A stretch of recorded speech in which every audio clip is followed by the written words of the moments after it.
देखिए, इस देश की के लोकतंत्र की एक क्या कहानी है। ये दुनिया का सबसे बड़ा लोकतंत्र है, लेकिन एक टीम को अपनी फिल्म बनाने के बाद रिलीज करने से पहले सुरक्षा में चलना पड़ता है। यह अपने आप में एक बहुत बड़ी टिप्पणी है।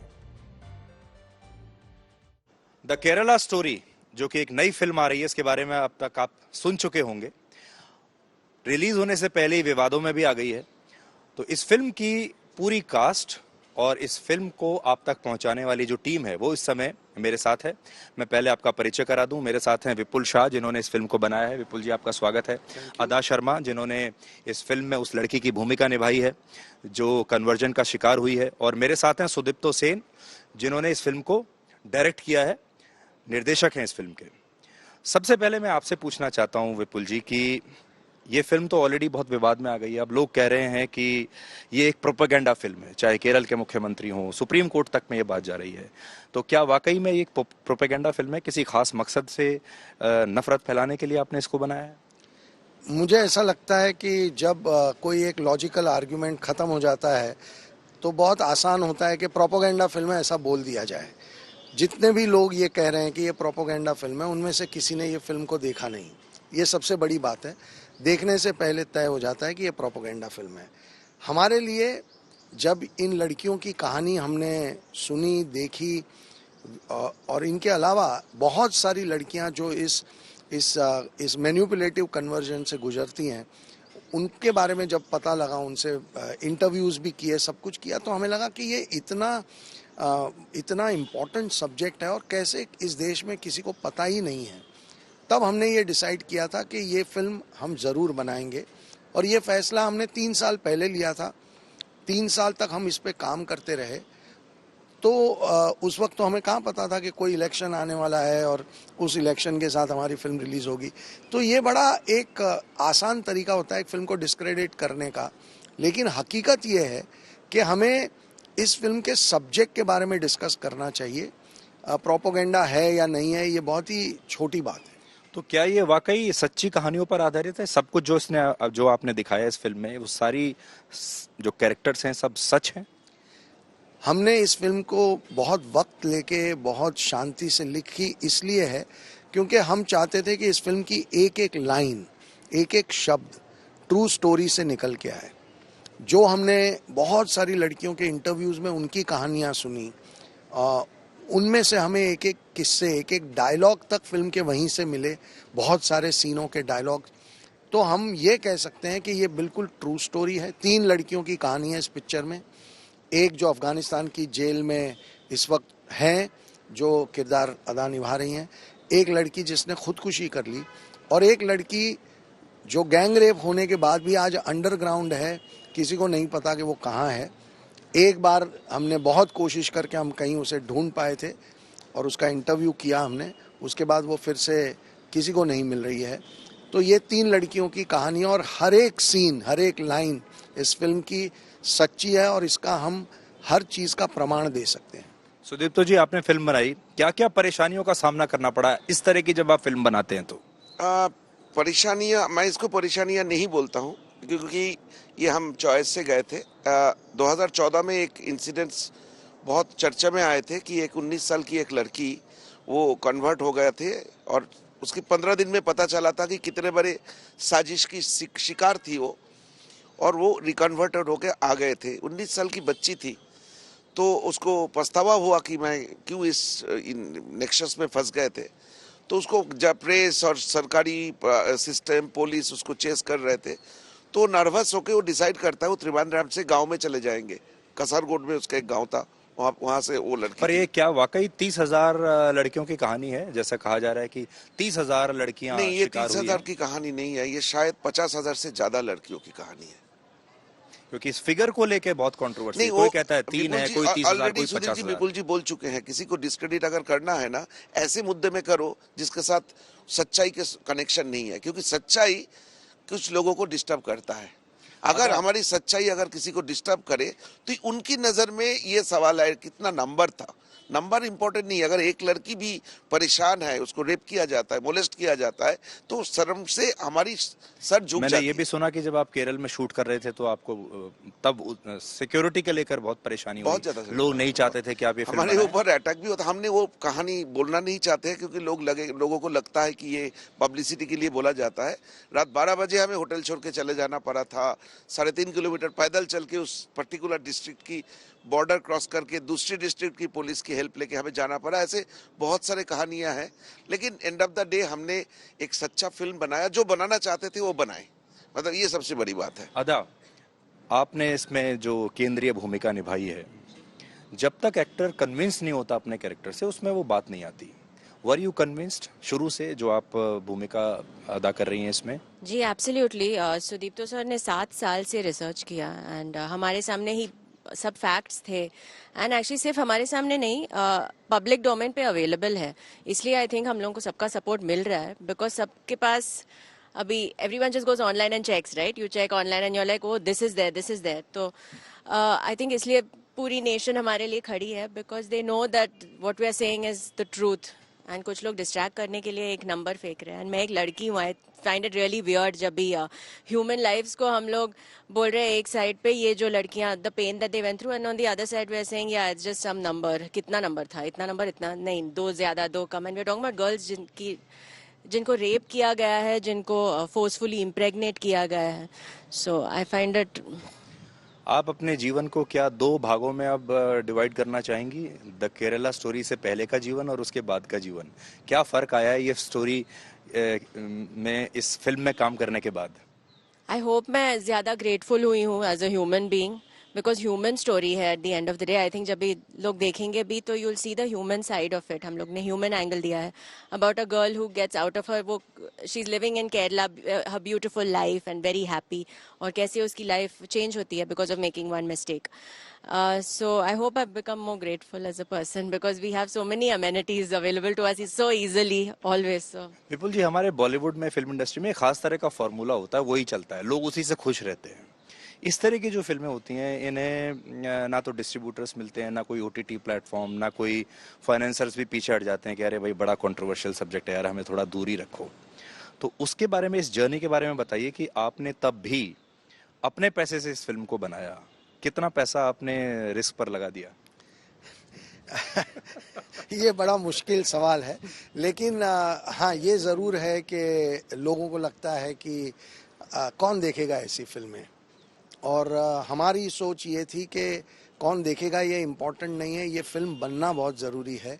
एक कॉन्वर्सेशन इस सब्जेक्ट पे होना बहुत ज़रूरी है। तो अगर उस वक्त कोई साथ नहीं देना चाहता था तो एक कड़ा फैसला था कि कैसे आगे बढ़ा जाए। बट देन आई डिसाइडेड कि करेंगे कुछ क्या भी क्या करके। क्या क्या परेशानियां हुई आपको? यही कि आप जब टिपिकली जब मैं अपनी कमर्शियल पिक्चरें बनाता हूं तो पहले ही दिन एक स्टूडियो साथ में आ जाता है, पार्टनर बन जाते हैं, आपका रिस्क मिटिगेट हो जाता है, you are in a mentally in a good space.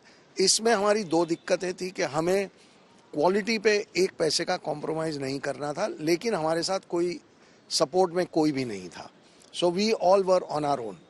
तो आई डिसाइडेड कि अब जो होगा वो देखी जाएगी, पिक्चर बनाएंगे, विदाउट क्वालिटी कॉम्प्रोमाइज़ बनाएंगे, अच्छी क्वालिटी की फिल्म, सच्ची फिल्म बनाएंगे।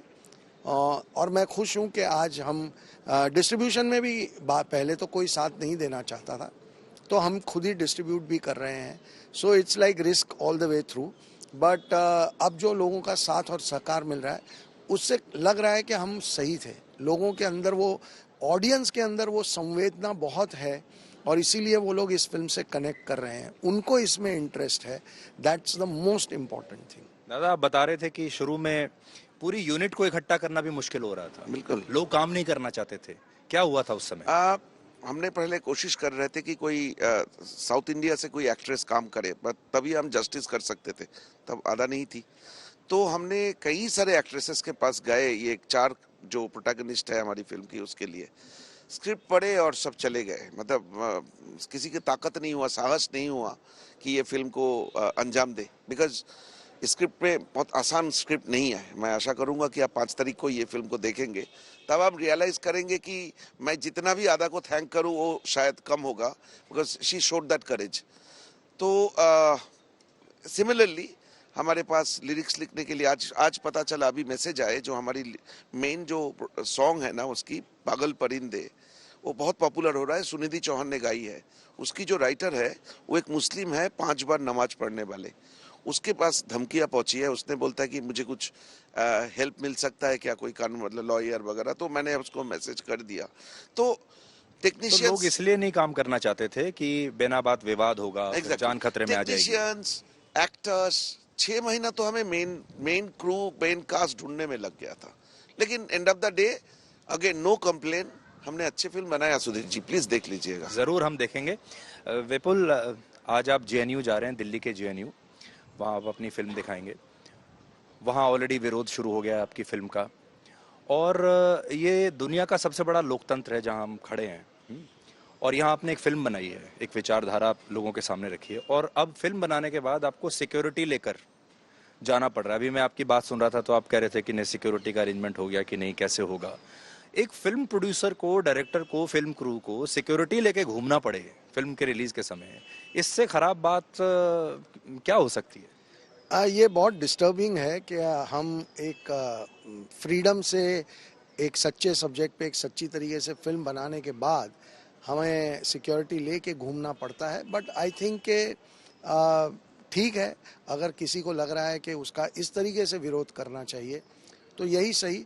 हमारा काम था, हमने फिल्म बना दी, हमारा काम है, और हमें पता है कि जेएनयू में विरोध हो रहा है, और फिर भी हम जेएनयू ज़रूर जाएंगे, बिकॉज मेरे हिसाब से यही डेमोक्रेसी है। आप अपना विरोध करें, हम अपनी फिल्म दिखाएंगे, और हमें इसी तरीके से जीना है।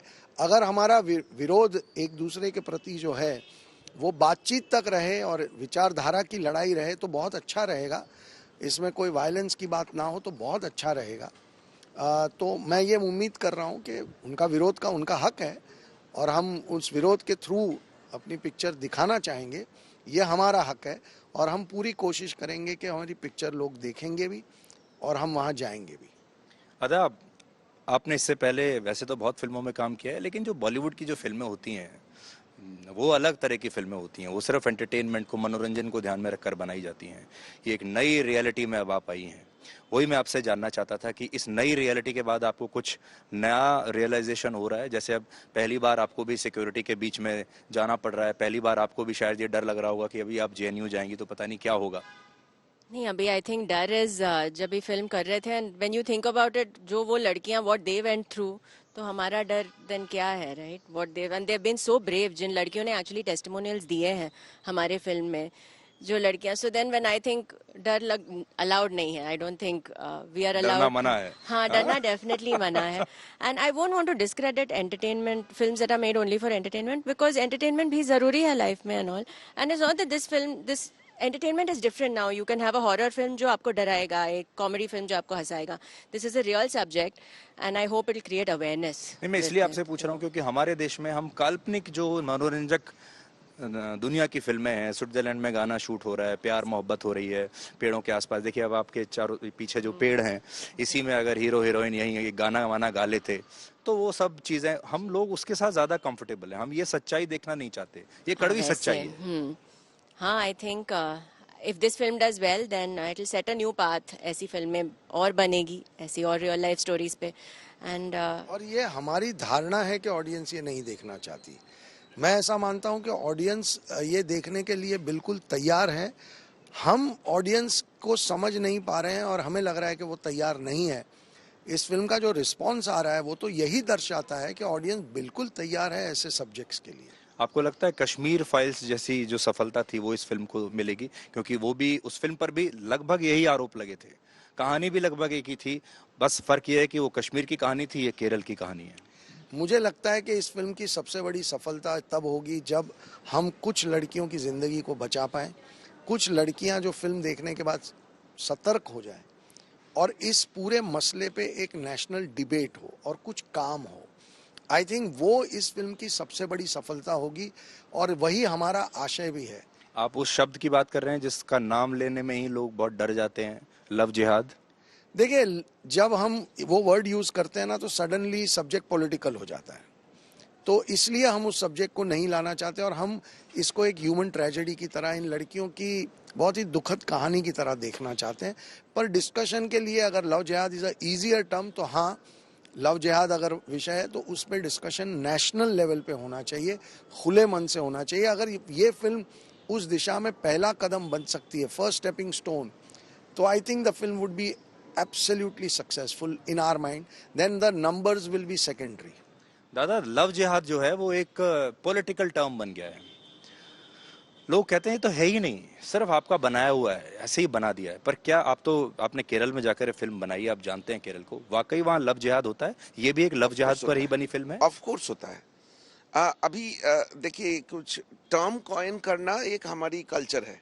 लव जिहाद हुआ, इंटेलेक्चुअल जिहाद हुआ, स्पोर्ट्स जिहाद हुआ, तो ये ना वर्ड यूज करने से, इसको जो बाजवर्ड बोलते हैं ना, बाजवर्ड यूज करने से अगर सब्जेक्ट लाइमलाइट में आता है और लोग उसको चर्चा करें, क्यों नहीं। बेसिकली हमारी जो फिल्म की जो कहानी है, 3 लड़की की कहानी है, और ये 3 लड़की एक ही गलती की थी, वो प्यार किए थे, और वो प्यार करने के बदले में वो जो इसका जो कीमत चुकाई। तो मुझे लगता है अगर लव जिहाद बोलने से इनकी कहानियां बाहर आए और लोग सुने, लोग देखे, लोग चर्चा करें, क्यों नहीं। मतलब नाम इम्पोर्टेंट नहीं है, इम्पोर्टेंट है उसके पीछे की सच्चाई, and we dealt with that. दादा, बहुत बहुत शुक्रिया हमसे बात करने के लिए। दादा, all the best. Thank you so much. Vipul ji, Thank you so बहुत बहुत शुभकामनाएं, और आपकी हिम्मत को हम दाद देते हैं, आपने इतनी हिम्मत दिखाई। और दर्शकों को हम यही कहेंगे कि ये जहां हम खड़े हैं, देखिए ये घास है और पीछे सुंदर सुंदर पेड़ हैं। सब कुछ इतना सुंदर नहीं होता। फिल्म बनाने के लिए जब आप देखते हैं तो सब कुछ इतना सुंदर, इतनी हरियाली दिखाई देती है, लेकिन उसके पीछे कई बार एक कड़वी तस्वीर भी होती है। और ये जो लोग आपके सामने इस समय खड़े हैं, इन्होंने इसी के पीछे जो कड़वी तस्वीर है वो आप तक पहुंचाने की कोशिश की है। हिम्मत का काम है, और I wish you all the best. Thank you so much. Thank you, thank you.